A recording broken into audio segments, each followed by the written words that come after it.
The moment has come to realize the power of you. The moment has come to drop labels, judgments, identities, and anything else that has covered up the real you.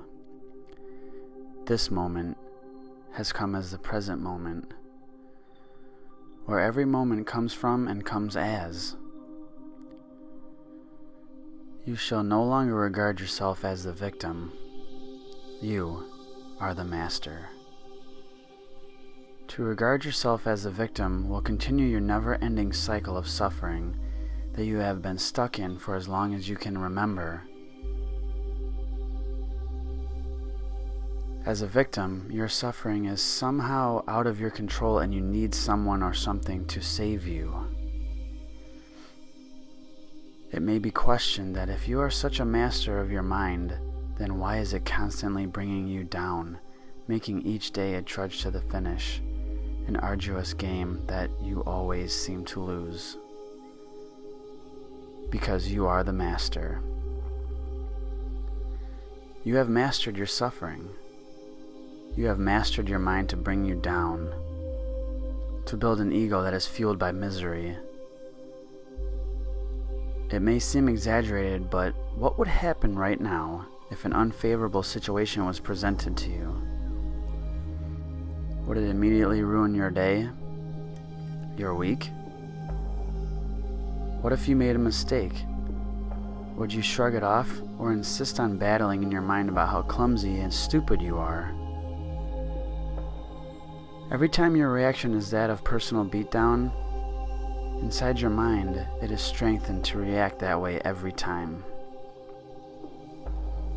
Your brain does not understand that the way you are telling it to act is destructive. Its job is to react the way it was programmed, by external variables and ultimately by you, its master. Many events arise in our lives that are not in our control. Death, destruction, accidents, and countless others. However, our perception to such events is always under our control. Miracles may arise from these events.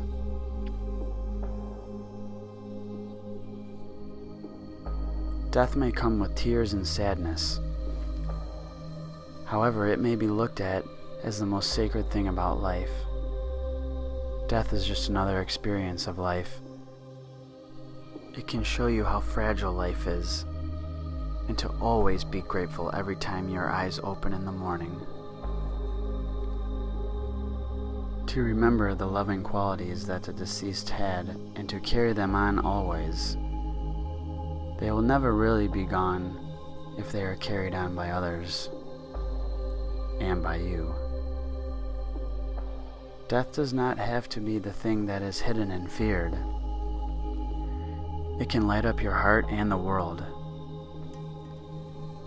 If only you realize the light has always been there, inside you always.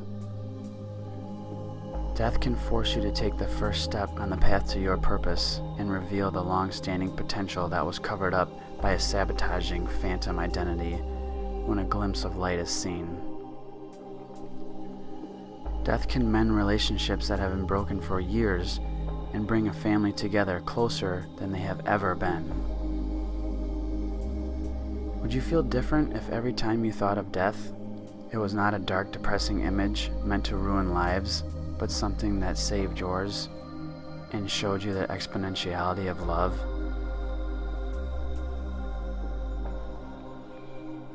Destruction has potential to bring thousands of people together to help one another who otherwise would not. It may show the power of love through the power of you. Why does it seem that when destruction happens, people from all over come to lend a helping hand? It's almost as if the petty nonsense of so-called everyday life has come to a screeching halt. It shows that people really do care about one another when their heart and soul are in a place connected to the oneness of life.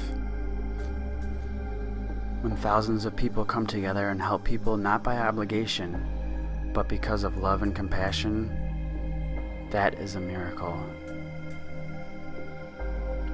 Accidents provide a great opportunity to show grace and understanding to someone who has made a simple mistake, no matter what that may be. Taking a simple example, let's say you are involved in a fender bender with the one who hit you at fault. Instead of reacting in an angry way, yelling and cursing this person, you look deeper at the situation. You decide to take control of your perception and show grace to this person and explain that it was just an accident and not to worry about it.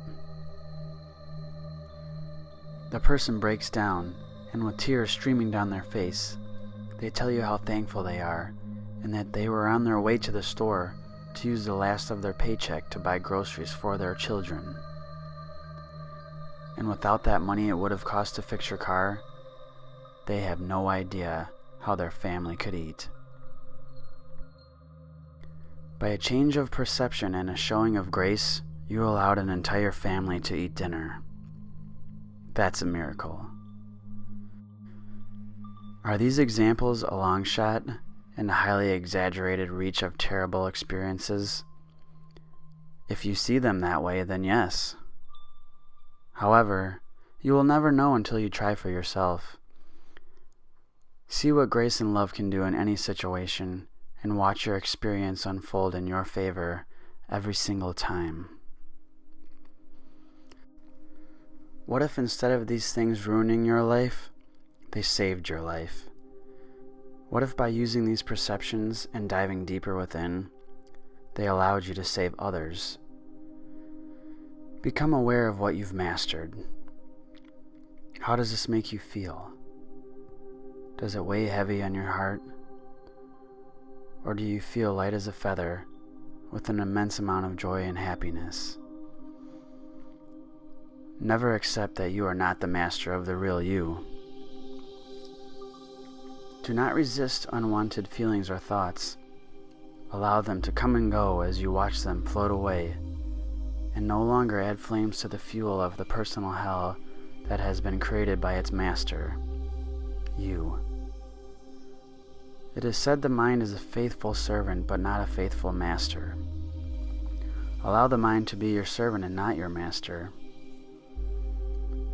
If you have allowed your mind to be your master, then you have mastered it to be. Once the awareness has manifested to accept that you have mastered your sadness, your suffering, or your depression, the moment has come to dive deeper. Become aware that your thoughts and feelings you have created are meaningless and ultimately give nothing to who you really are. Roughly 1% of your thoughts and feelings are in connection with the source of the real you, which comprise the joy and love that you are born with and will always have wherever you go. It has never judged or labeled anything. It's excited and energetic. It heals and it saves. It loves all things because it is connected to the oneness that pervades all.